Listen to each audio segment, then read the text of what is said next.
Hey, how's it going, guys? So we're back with another SCP Foundation video. Now this is going to be a long one.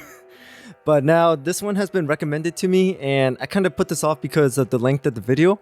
But I did find by the same channel that he or she, I don't know if it's a he or she, put out the exact same video but split it into two parts. And that works with me because the original video is more than 2 hours long. But so this is going to be a two-part video. Well, I mean, basically it's two videos, both of them hour long, but they talk about the same subject. Now this one is called SCP-001. I hope I'm saying this correctly. Amoni RAM. Now, I have no idea what this SCP is, this anomaly is. All I can see from the thumbnail is it looks like some sort of city in the desert or something like that. But I'm pretty sure they're going to explain it in the video because they always do, because it's exploring the SCP Foundation. But I do not know anything about this SCP Foundation, and I'm just like going off of what it looks like in the thumbnail. So it looks like a location rather than some sort of like object. So make sure to grab your drinks, snacks, whatever you gotta do, because this is an hour long, because I got what I need to get through. And if you guys have any more information about SCP-001 Amoni RAM, please put it down in the comments below. But without anything else, let's jump right into it. SCP-001 Amoni RAM Part 1. Amoni RAM. Okay. The Church of the Broken God is one of the most popular and expansive groups of interest in the SCP universe. A religion that worships a broken, mechanical deity and wished to rebuild it by bringing together its anomalous parts.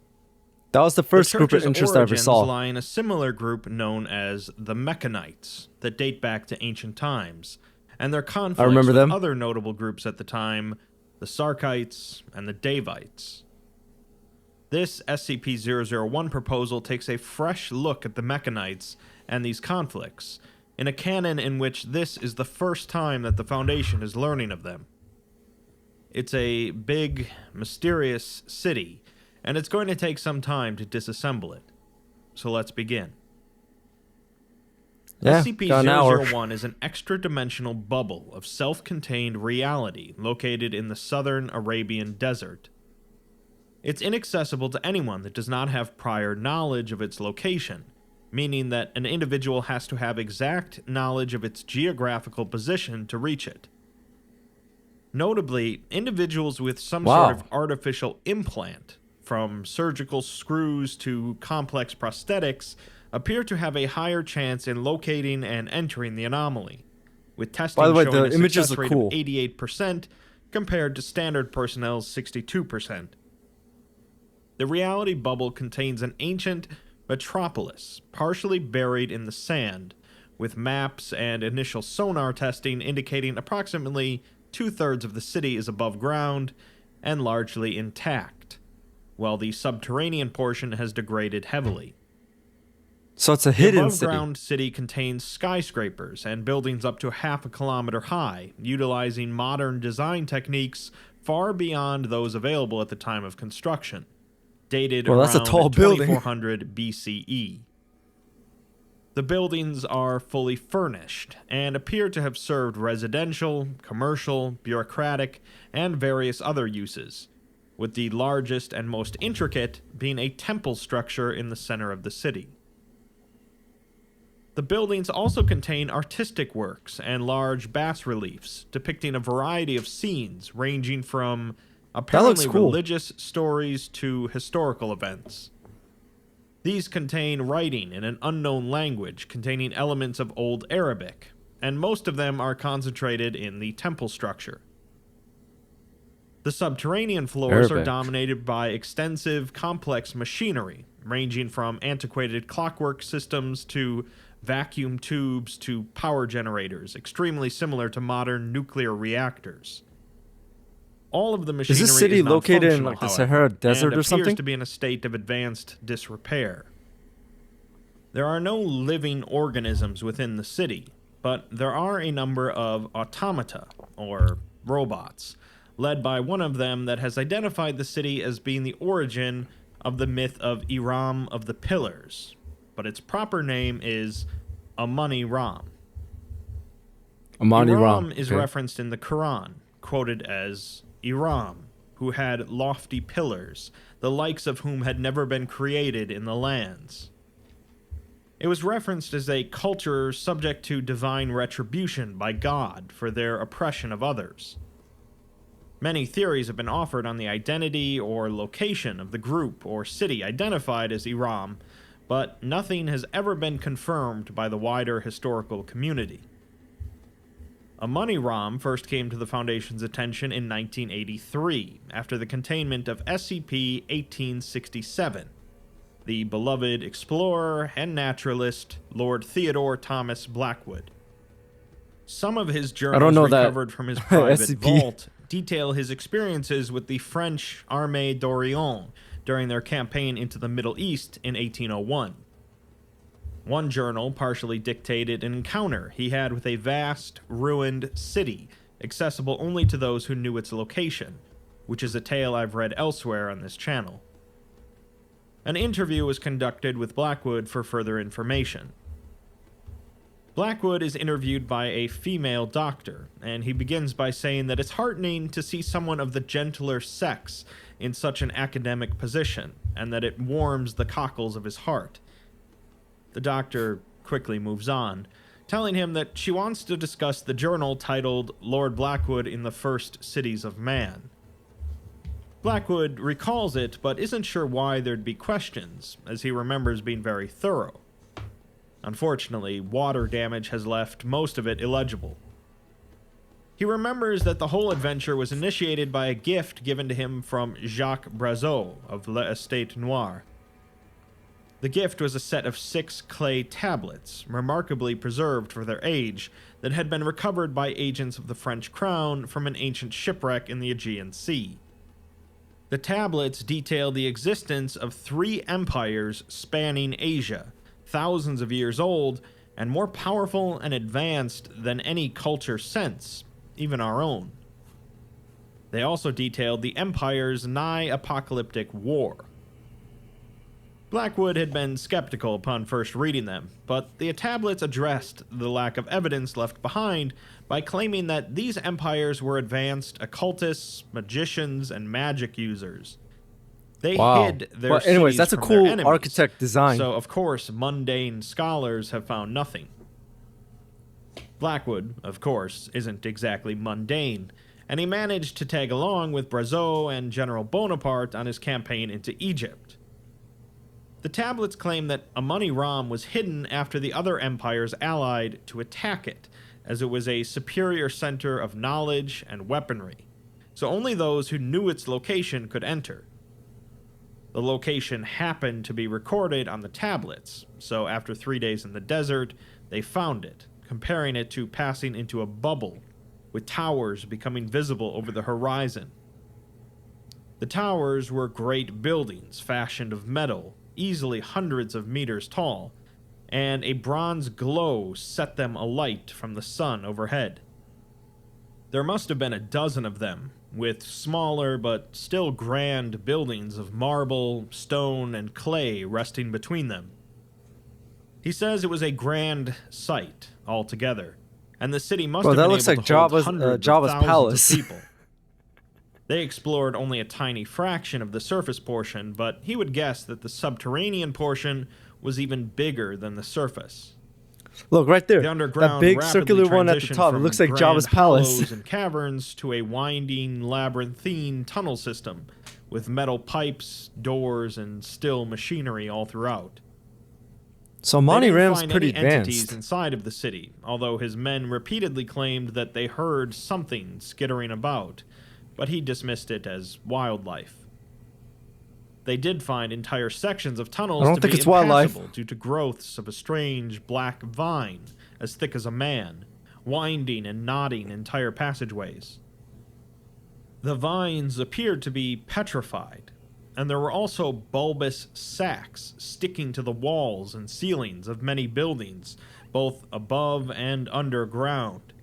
And after Blackwood poked one with a sword, it leaked and spewed out an impossibly emaciated man with skin burnt away by acid.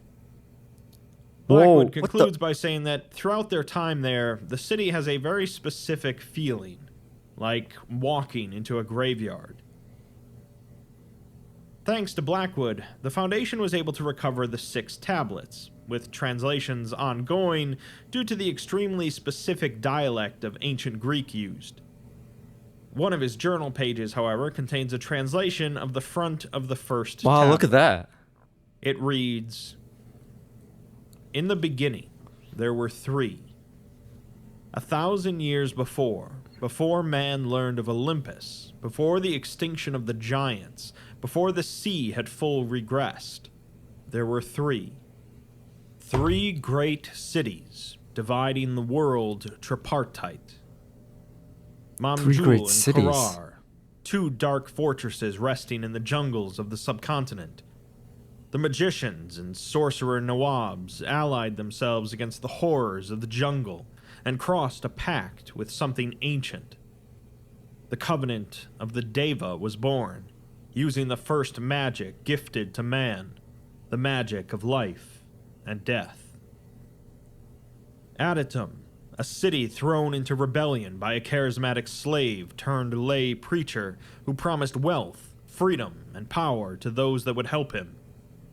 Together they threw off their yokes, slaughtered their oppressors with their new sorcery, and rebuilt their collapsed city, all under the name of the Grand Karcist Ion.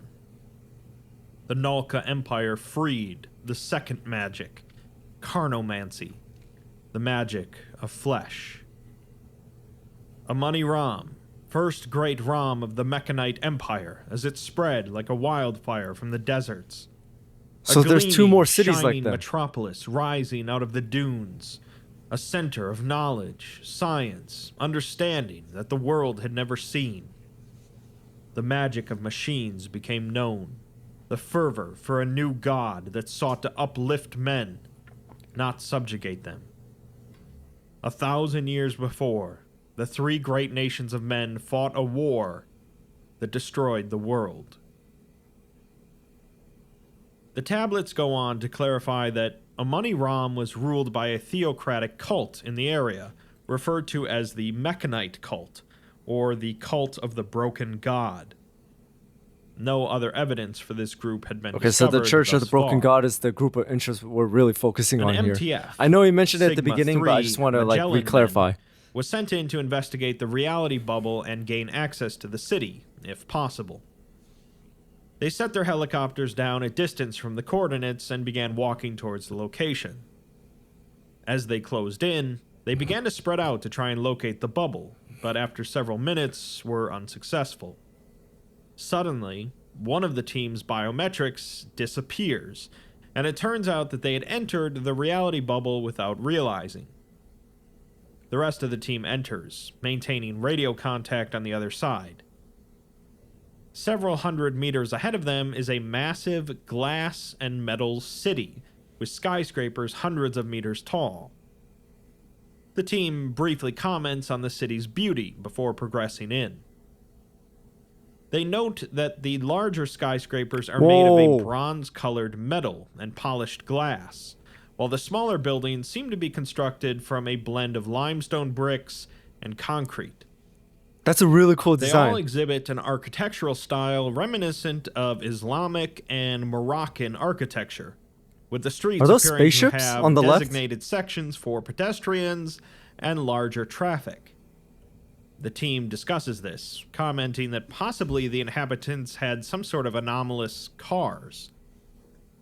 All of the homes are fully furnished and look as if everyone got up and left partway through dinner. One of the team hears something like a rat, but none of the others do, so they continue on. They find some large stairways leading underground, but decide not to travel down there without the mole rat's MTF present. Eventually, they come to a heavily deteriorated section of the city, with entire sections of buildings having exploded and left to the elements. Here they find a deep hole in the ground, with a large pile of skeletons at the bottom. The team leader surmises that this was a mass grave, and they see one of the vines that Lord Blackwood mentioned at the bottom. They decide not to go down for a sample, as there are likely others elsewhere. Continuing on, they find many more similar mass graves, and they Bro, come the up to the art in temple this video is complex amazing in the so center far. of the city. The team comments on the grandeur of the location, despite it being only a few stories high, and they proceed to enter. The interior is an open-air courtyard with a central 30-meter statue of a man sitting on a throne. The man's face is obscured by an intricate mask, and his robes fall away to reveal a torso made of metal plating. They continue on into a central court area, featuring an oversized throne, inset with gears and swords on the opposite end. The interior of the place is vast, and the team spends an hour exploring its various staterooms, kitchens, and bathrooms. The team decides that it's getting late and they should leave, but one of the members turns to the wall and tells something that it's okay for it to come out, as they won't hurt it. A metallic skittering is heard coming from the pipes along the wall, causing the rest of the team to draw their sidearms. A metallic automaton, resembling a horseshoe crab, then gingerly peeks out of a hole in a pipe, slowly approaching and climbing onto the member's outstretched arm. Command tells the team that it doesn't seem to be dangerous, so they shouldn't shoot it, but don't let their guard down. The team lead is about to say that at least there's only one of them, but then a louder skittering sound becomes audible as a great number of automatons, varying in shape, start peering out from various pipes. The team quickly left the city and were not pursued by any entities. On their way out, they noted many automata milling about the city and traversing through the city's pipe system. They expressed no hostility, and several approached to investigate, although none followed past the borders of the city. The O5 Council decided to establish a long-term research outpost inside of the city, after several expeditions proved that the mechanical entities were not hostile to humans. 43 researchers were flown in from various sites and departments, primarily specializing in archaeology, history, both mundane and anomalous, and paratechnology, along with a 15-man tactical response team. Since augmented personnel were relatively common with the Foundation at this time, always a rescue individuals team with complex prosthetics, bionics, and implants were favored due to the unexplained connection these augments have with the city. 2 co-leads were selected for the project, Dr. Robert Aram and Dr. Hedvig Nussbaum. Bro, this kind of looks like somewhere in Aram is a Egypt. senior researcher in the paratechnology department and special consultant on anomalous robotics, with a PhD in thaw mechatronics. He was previously so it looks like consulting the on Middle anomalous East is kind of like the technology location recovered of where from this Prometheus place is. Labs, after being a former employee of the company that left over a salary dispute. He distinguished himself after being recruited by the Foundation with superior prodigal knowledge and skill in handling paratechnology. He has also had his left arm and leg amputated following a laboratory accident at Prometheus, which had been replaced with high-quality anomalous prosthetics. Nussbaum is a researcher with the Parahistory Division and a special consultant on anomalous cults and cultures, with a PhD in archaeology. Her previous assignment was cataloging anomalous objects recovered in the possession of Lord Blackwood. She was recruited to the Foundation straight out of graduate school, eventually becoming a full researcher after discovering a complex of anomalous ruins in sub-Saharan Africa. She possesses a non-invasive ocular implant that allows for hands-free visual communication and overlay, as well as general access to Foundation databases. The temple complex in the center of the city was used as the base for the research center, and the mechanical entities were initially intrigued by where's the he new getting these arrivals images? before losing interest shortly thereafter. The researchers were divided into 2 groups, an engineering team led by Dr. Aram to investigate the technology of the city, and the mechanical entities, and an anthropological team led by Dr. Nussbaum to investigate the history, culture, and ultimate fate of the Mechanite Empire. A general directive was given to the entire team to avoid the subterranean portions of the city until a detachment from the mole rats could arrive to map it out. Both Doctors Aram and Nussbaum submit some general statements on the progress of their research. Aram's reads, "I've encountered many strange, unique things over my career at Prometheus and the Foundation, but I can firmly state that I've never seen anything quite as magical as Amoni Ram. So far, we've only been able to investigate the machinery on the surface city. I'm told the real treasure is under the streets, but obviously we can't explore that right now. Of course. Which appears to be largely concentrated in the upper floors of the skyscrapers, though I think calling them skyscrapers is an understatement. Each is about 500 meters, a little taller than Sears Tower. A marvel of engineering in and of itself, but not an obviously anomalous one. What they contain, however, is a different story. From my layman's perspective, they appear to be combination residential, office, and bureaucratic buildings. I forgot what that floor creature seems is to called, consign but itself to one of those three types and contains appropriate pieces mechanical. of technology. Most are too degraded to be useful, but the fact that they're there at all after thousands of years is incredible. I can discern the purposes of about a quarter of them, though. They're all anomalous to some extent.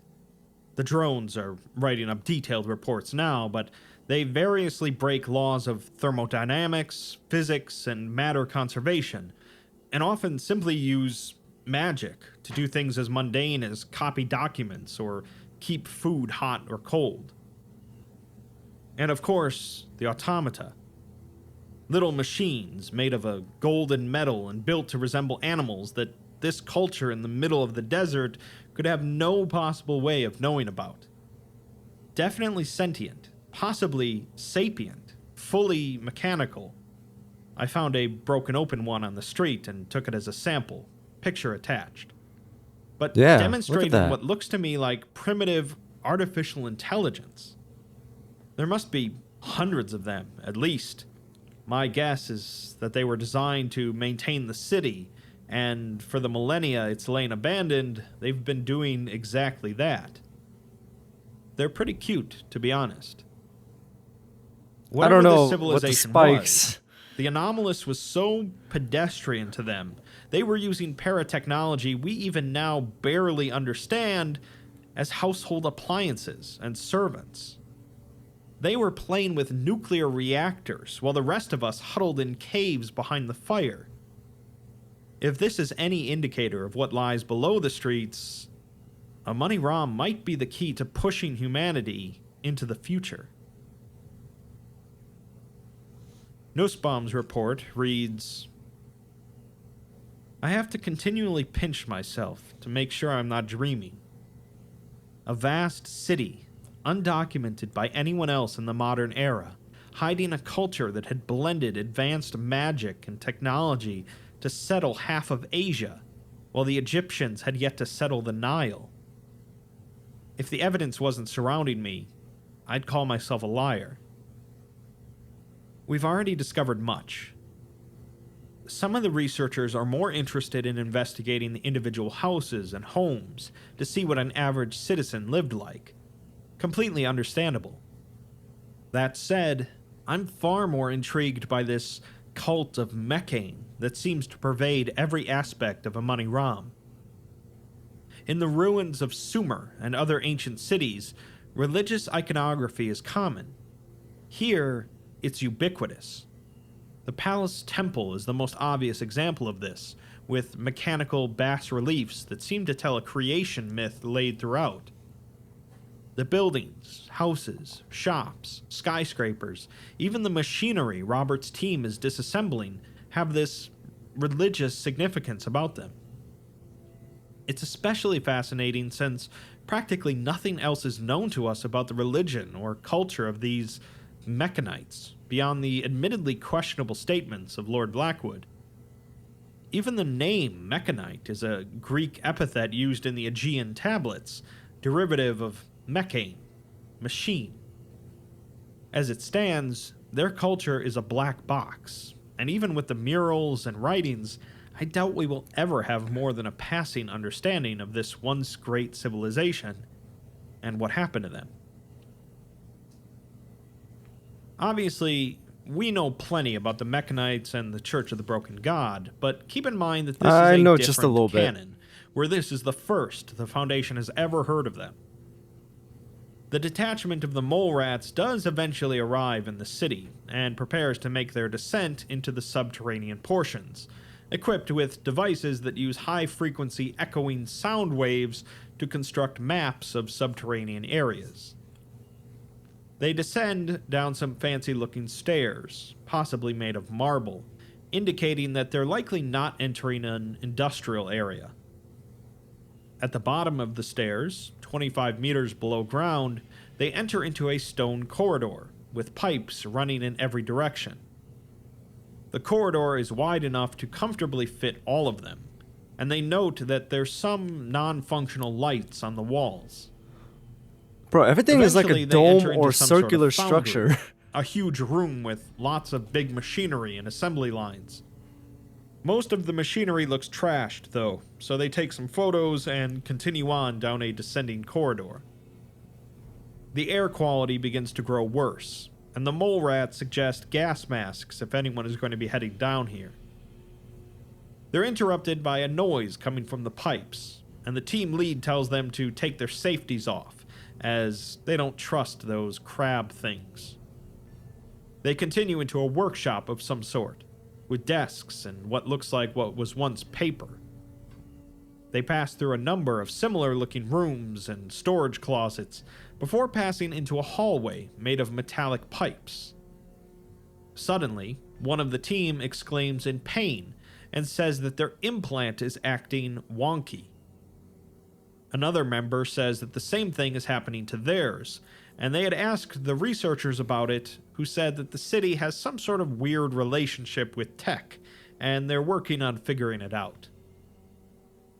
Part of the corridor then collapses, nearly causing one of the team to slip and fall. The section falls into the abyss below, landing with a splash. They tell Command that they've discovered the sewers, and complain about the stench. It seems that the underground was for maintenance of the city, but it hasn't aged as well as the above-ground portions. The team proceeds to continue to explore for the next hour, mapping out the underground. Bro, like I said, the design across is an area amazing. overgrown with black vines. One of the team goes to take a sample, but at his touch, the entire vine crumbles into a fine black dust. They then see, pinned against the concrete by the vines, is a human skeleton, with several vines jutting through the ribs and into the concrete. After that, they find a pod, roughly a square meter in size, sitting on a stalk. One of the team gives it a jab with his rifle, causing it to rupture and leak out a foul-smelling black liquid that dissolves the vine it comes into contact with. A highly decomposed corpse rolls out, just as it did with Lord Blackwood. Continuing on, Why is there they find pods? more victims pinned to the walls, and more mass graves. One of the team notes that the walls are all covering machinery, as they can see parts through the cracks in the metal. It's possible that the entire Undercity is a machine. They are then interrupted by another clanging sound throughout the pipe system, but this one is considerably closer. They raise their firearms, and a few seconds later, a machine shaped like a small monkey emerges from the pipes, moving past the team. At the corner of the corridor, it turns to look at them. They decide that it must want them to follow monkey? it, so they do so. They follow it for 35 minutes as it leads them deeper underground and through the facility, over large abysses and through rooms of large, complex machinery and displays. Eventually, it stops as they enter a cavernous room containing a single large object at its far end, with their location marked as being directly under the temple complex in the center of the city. The object is a massive block of metal covered in gears, displays, circuitry, and vacuum tubes extending throughout the room to more machinery arranged along the walls. At the front of this block is a vaguely humanoid figure, jutting outwards, hanging like a figurehead. A human head, arm, and upper chest are placed on a mostly mechanical frame, and it looks upward as the team approaches with their guns raised. It opens its mouth, and a stilted, feminine voice with a digital edge booms out. The voice says that they have entered the Gate of the West, Adatum's answer, the great and holy city of Amoni Ram. It welcomes them and says that there is much to discuss.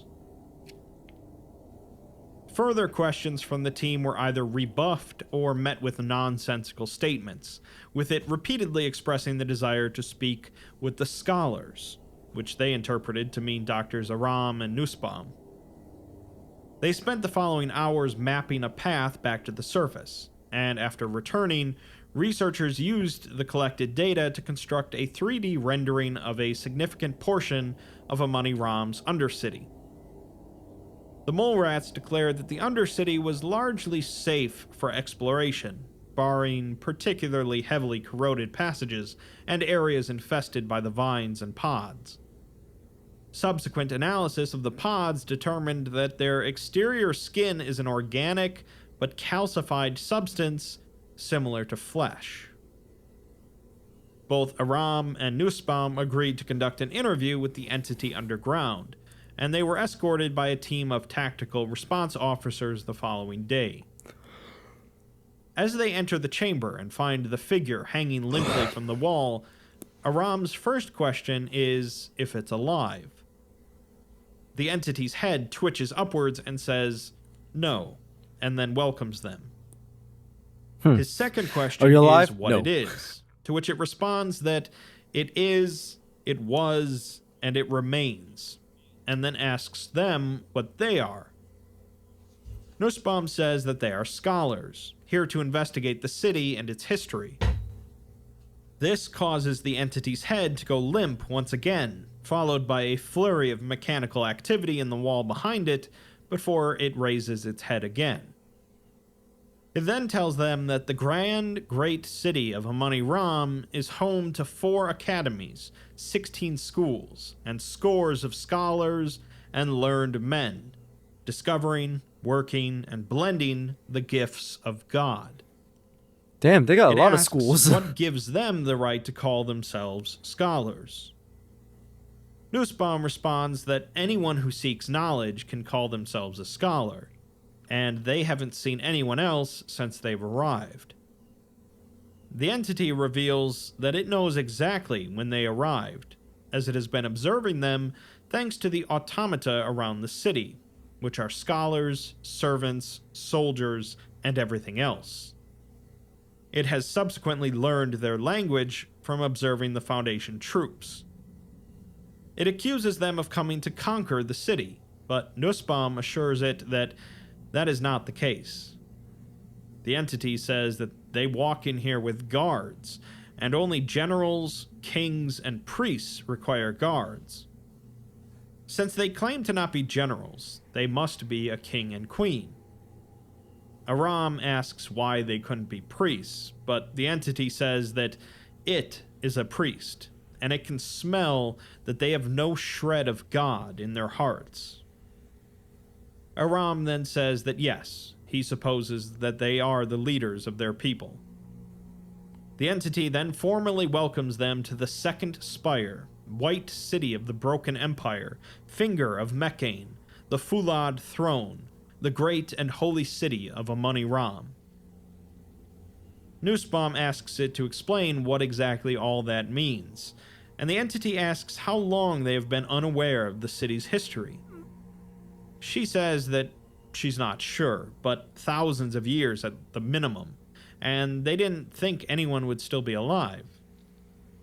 The entity goes limp again for a moment before stating that it is not alive, but it is the it keeps on rebooting God, or reprogramming. shining steel and Fulad, made in Meccane's image, and they are everything it is not. It then suddenly asks to see Aram's prosthetic arm, sending one of the small automatons to examine it. Afterwards, it says that Amoni Ram was a city of science and blessing, Meccane's gift to them that allowed them to construct wonderful things.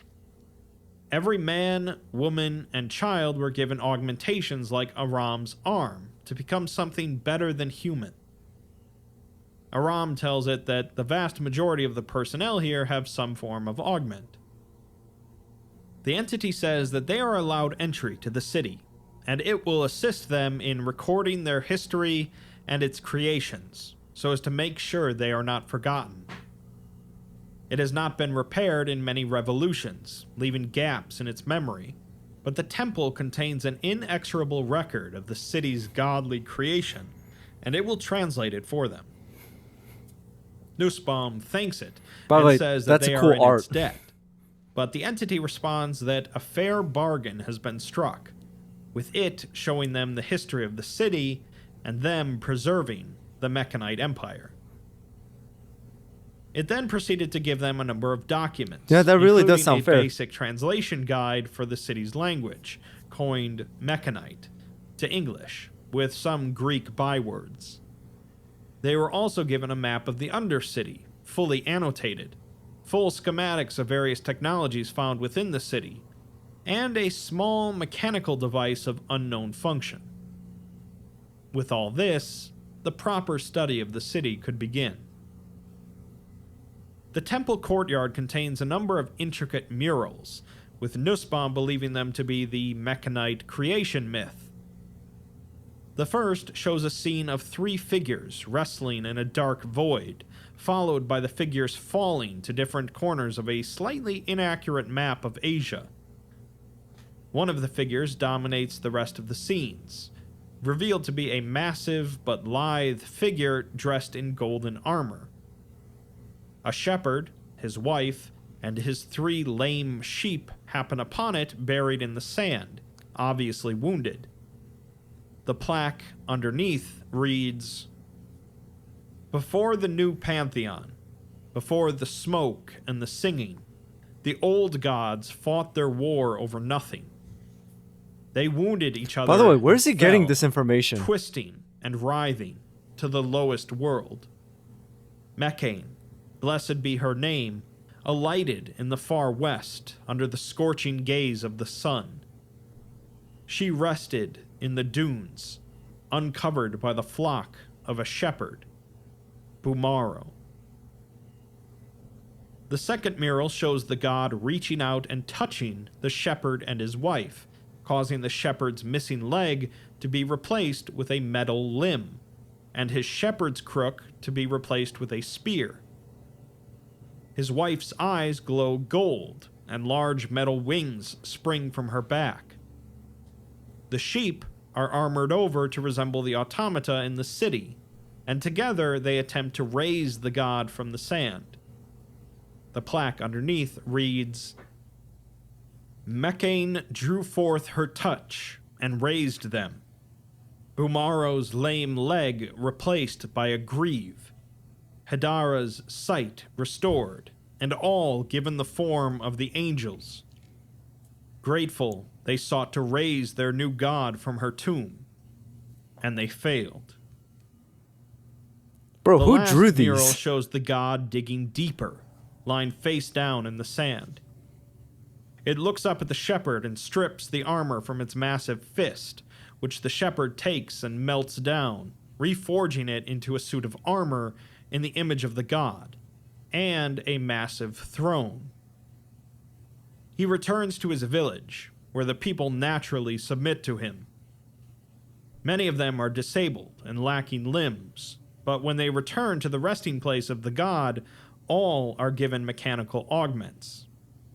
They rejoice and use more of the stripped armor to construct a shining city on the god's back.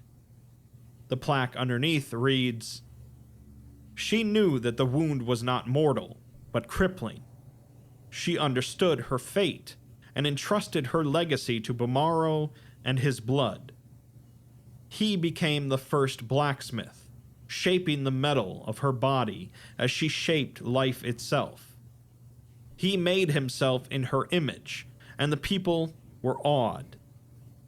For their faith, they were uplifted beyond the chains of humanity, and from her stripped armor they raised the first city on the back of the sleeping goddess, Amoni Ram, city of Fulad, shining gate of the west."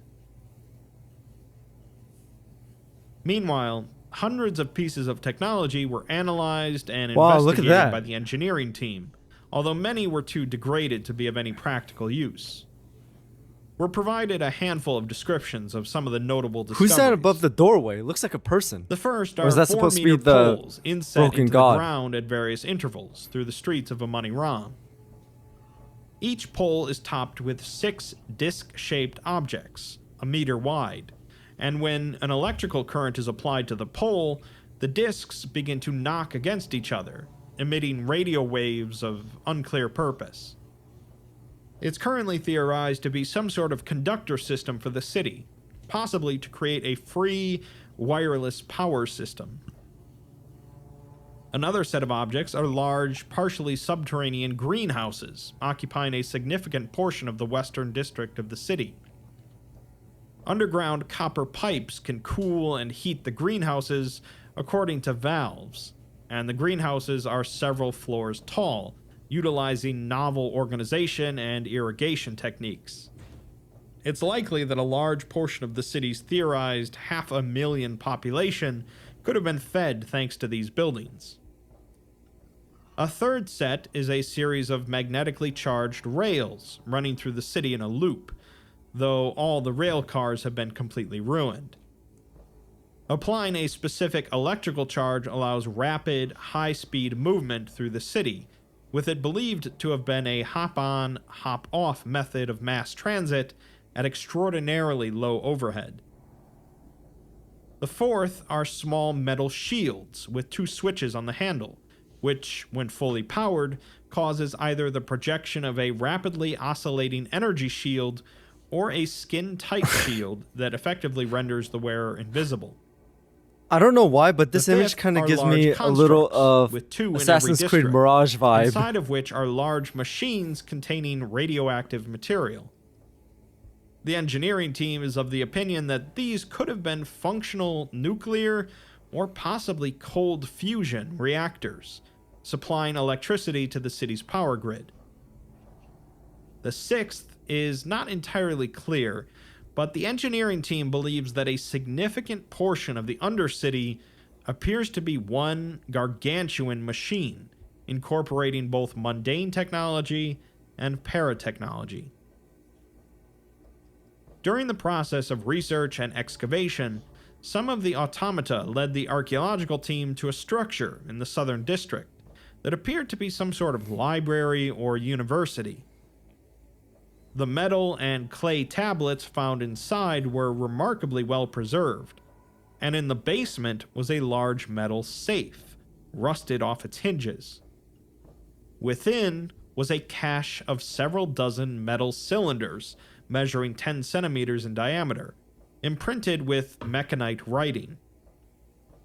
We're given the translation of one of these, which reads, "And the shining eye of the Empire rose as Bumaro took his anointed seat on the Fulad throne.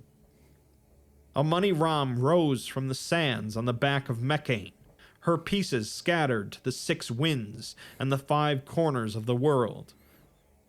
As the slaves marched on Adatum in the east, and the covenants were struck in the south, so too was the holiest and the godliest of magics given freely to man under the watchful eye of the sun. And the sword of Mechane cut a swath through the world, and all those trembled in fear until they saw the light of the Ram, the greatest city of man, gifted by Mechane, but built by the hands of the workers, not the demons of the Covenant or the flesh slaves.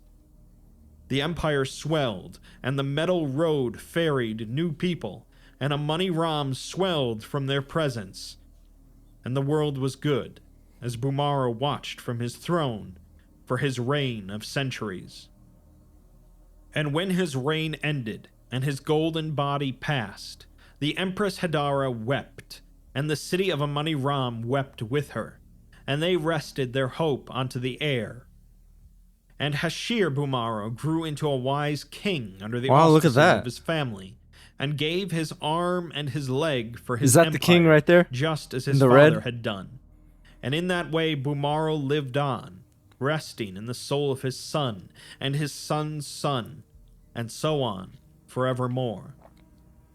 And the Emperor Bumaro used the throne to invoke the wisdom of his past lives, and in that way the empire conquered and slew its way into the world, and it was led into the continent and into the conflict with the other nations of man, bloody and brutal.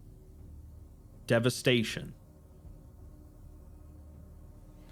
After several months of research, another interview was held with the mechanical entity underneath the city to ask some more questions. Aram and Nussbaum are joined by some other researchers, and the entity asks about them, wondering if they are their attendants. Aram says that they are, to simplify things, and the entity says that it will answer their questions. Nussbaum asks for the entity's name first, and it says that they may call it Preserver, as that is its function. One researcher asks about the strange bronze alloy that they keep finding throughout the city, which has proven to be too hard to take samples of. Preserver says that this is the Fulad, a gift from Mechane that they used to forge their swords, their technology, and their very way of life.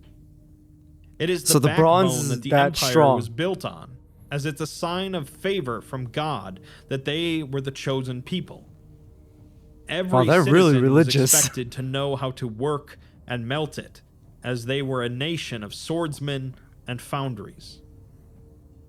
The Fulad throne was a throne crafted by Bumaro from the first ingots of the metal, stripped from the armor of Mechane herself. It is holy beyond holiness, divine beyond divinity.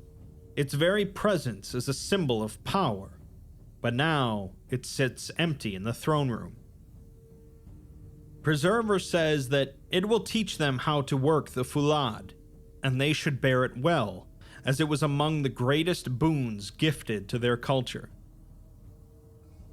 They move on to asking about Bumaro, who seems to be a central figure here. Preserver says that Emperor Bumaro was the first mortal man to witness the majesty of the broken god in all her glory. The researchers recall this from the creation myth, but Preserver says that it's not a myth, but history, and Bumaro reigned for centuries, with his bloodline raising the greatest army ever known, all to bring order and justice to the world. They next ask about the other nations of man mentioned in various texts, and if they were related to the fall of the city. Preserver pauses, and then look at the color they used. The blue, I like that. Sometime later, Aram and Nussbaum had a remote meeting with 0511 to discuss their findings. The meeting takes place utilizing a virtual projection powered by the ley lines of the Earth, resembling a small asphalt parking lot in what appears to be the American Southwest. Aram says that he helped design it, and it costs a fortune to run, but 0511 says that thanks to the recent improvements that have come out of Amoni Ram, it now only costs a small fortune to run. Nussbaum says that they're in the process of translating the hundreds of tablets, engravings, and mosaics across the city. The vast majority are simple day-to-day affairs, all of which paint the Mechanite culture as a society that was building a metropolis of the future while the glaciers from the Ice Age were still melting. 0511 says that that's all fascinating, but he wonders if they've figured out any of the city's later history, and what exactly caused the downfall of the most technologically advanced culture in the world at the time.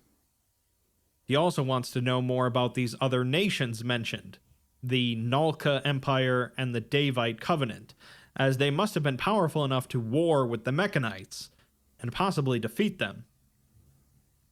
The research hasn't really pointed at much relating to specific locations of their capital cities, and they're still not sure how the city died. Look at the statues. 0511 guesses that the vines and pods found beneath the city are related, and Nussbaum agrees that that's quite likely. 0511 then asks about Preserver, telling them that it's hiding something from them, and asks how they had artificial intelligence when the Persians were figuring out irrigation.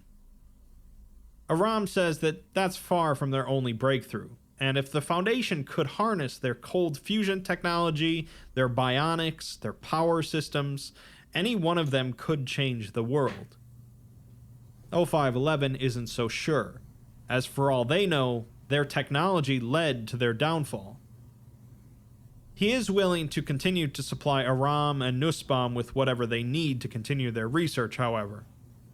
When Aram says that they believe they'll need 200 additional personnel, though, 0511 says that that's not quite something he can make happen with a snap of his fingers, but they'll have them within 2 months. Aram then asks for permission to see if they can't get certain aspects of the city working again, such as the power grid. They think they could get it back online within the month with Preserver's help, and it would help them learn more about the machinery. 0511 hesitates, but grants the permission, telling them to stay safe, as they're working blind here. The additional personnel and requisitions arrived sometime later, necessitating the expansion of their research base into another skyscraper in the city's southern district.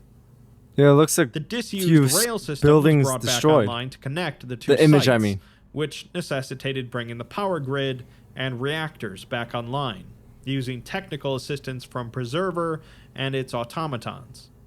Oh wait, that's a power grid? The first 2 reactors that were brought online provided power to the entire western and southern districts of the city, allowing the usage of lighting, air conditioning, and of the rail system.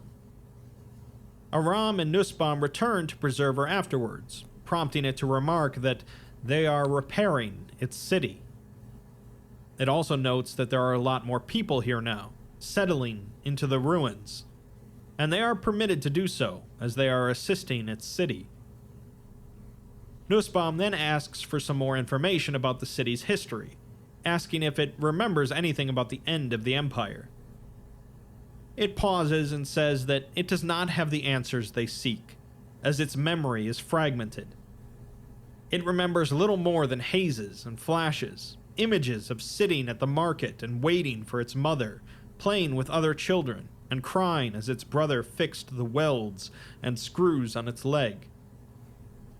Aram surmises that Preserver was not always like this, and was human, but Preserver says that it was better. It was a mechanite. It knows that it was not always in this form, but it doesn't remember who it was and how it came to be like this. It remembers the sky cracking as the walls came down, and the landsmen it looks like God's about to descend from the heaven. Monstrosities and vegetation so that they could escape to the Undercity. It then says that it can help them find its history, as the Fulad throne is capable of taking special cylinders imprinted with memories and feeding them into the throne's occupant. They've already found some of these cylinders, so all Aram has to do is sit on the throne and have someone plug them in. All that is required is the fist, an heirloom of the imperial family that allows them to use the throne. The throne is one of the most mystical and powerful artifacts ever created, so the fist ensures that only those who were meant to sit on it could use it. Preserver had already given them the fist, the strange mechanical device that they didn't know what to do with. Preserver gave it to them so that they might learn the city's history and retell it to Preserver. The throne was immediately inspected afterwards, now humming with power thanks to the power grid being online.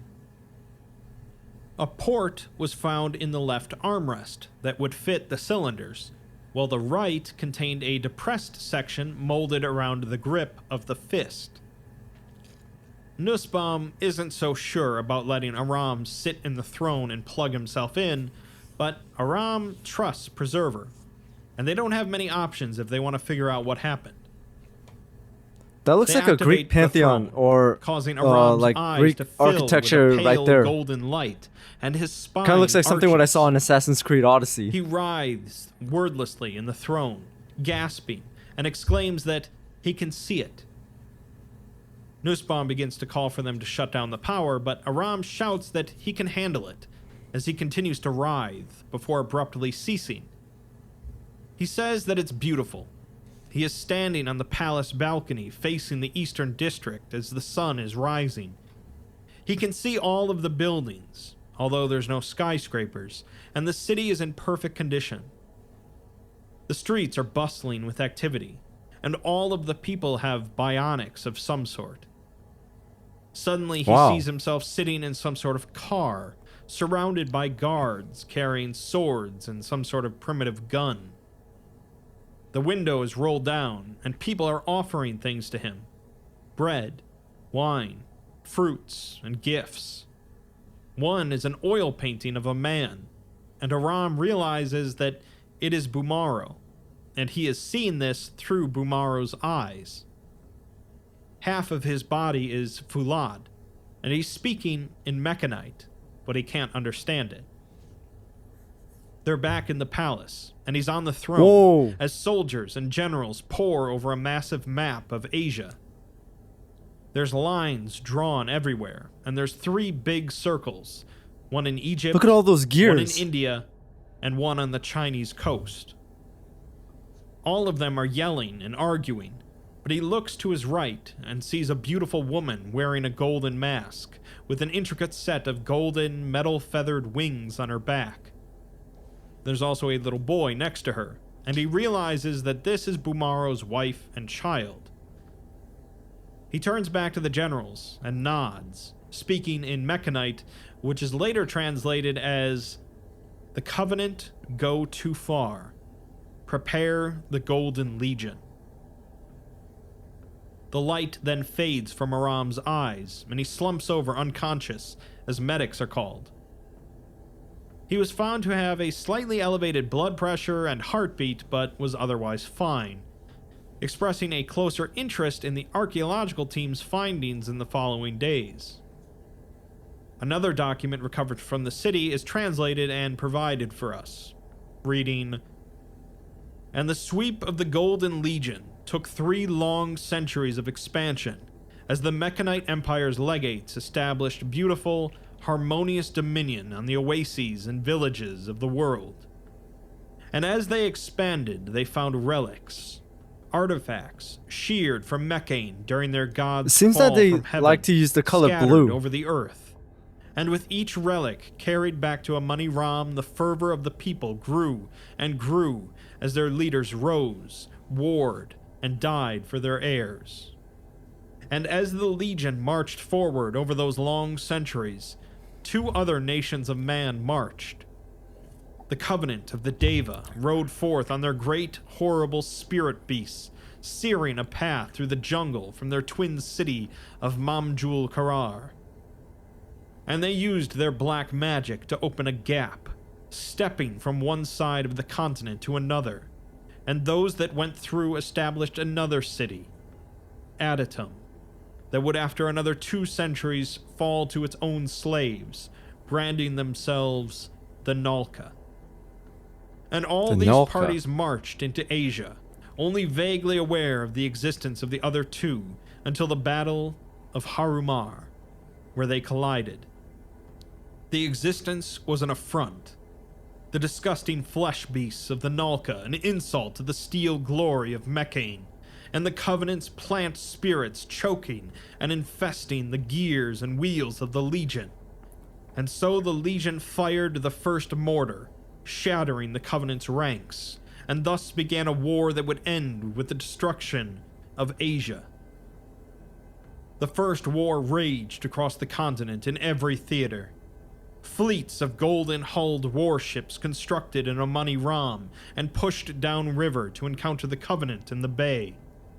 Damn, Nalta warships. raised an army of the dishonored dead from Adatum and marched them ceaselessly to throw themselves in the front line, choking the vines dead? of the sorcerer. These guys and the can raise the Wasps. dead? There were no laws in war, and there was no honor in death. Every corpse was fodder for future battles. Forests were scorched during retreat to deny the Covenant seed, and the warriors of the Nalka and Covenant chose to throw their weapons in the sea rather than surrender the precious metal to the foundries of the Legion. And the Colossi, great thousand-armed tall Goliaths of steel and bronze and foulade that rent the sky down upon the Nalkan hordes. Every second man was killed in the fighting, and it raged for 300 years, and would have gone on forever, until the Abominate landed his ships on the western coast of Ethiopia, and began his march to Amoni Ram. Devastation. So, as mentioned, this is a completely new canon related to the Church of the Broken God, the Sarkites, and the Davites. Their origins have always involved conflict, but here we're getting an intimate look at exactly how the Mechanites operated and waged war. This is a lot of technology to have simply disappeared over time, and it's clear that Preserver knows a bit more than he's letting on. Despite the relative peace and quiet that the Foundation has experienced so far in Amoni Ram, there's an underlying sense of dread about the dead city. More of the city's secrets and its past will be revealed in Part 2, so stay tuned. Alright guys, so 1 hour straight. Oh man, yeah, but I already have part 2 saved, so we're gonna see that next time. But okay, just a little recap. So Amoni Ram is a mechanical city, and the group of interest focusing on this is the Church of the Broken God. And by the looks of it, they are located somewhere in the Middle East because of the desert-like environment.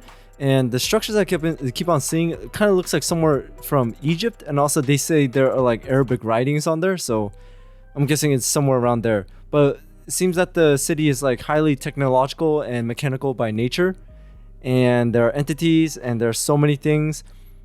And by the sounds of it, it looks like besides Amoni Ram, there are 2 more cities. I forgot the names of them, but if you guys can put them in the comments again, I really do appreciate it. And if you can, if there are videos about those 2 cities, please put it down in the comments below so I can check them out too. But either way, this was a really great video, an hour long. Man, I don't know why. Now I'm feeling a little tired, but I'm going to take a quick break and then I'm going to get back to a little bit more recording. But anyways, I really enjoyed this video and I hope you guys did too. So thank you so much for watching, guys. I really do appreciate it. And make sure to hit that notification bell so you know when I drop part 2 of Amoni Ram or any other videos. And thank you so much for your support, guys. I really do appreciate it. It means everything to me. It's what keeps the channel going. And until then, I'll see you guys next time.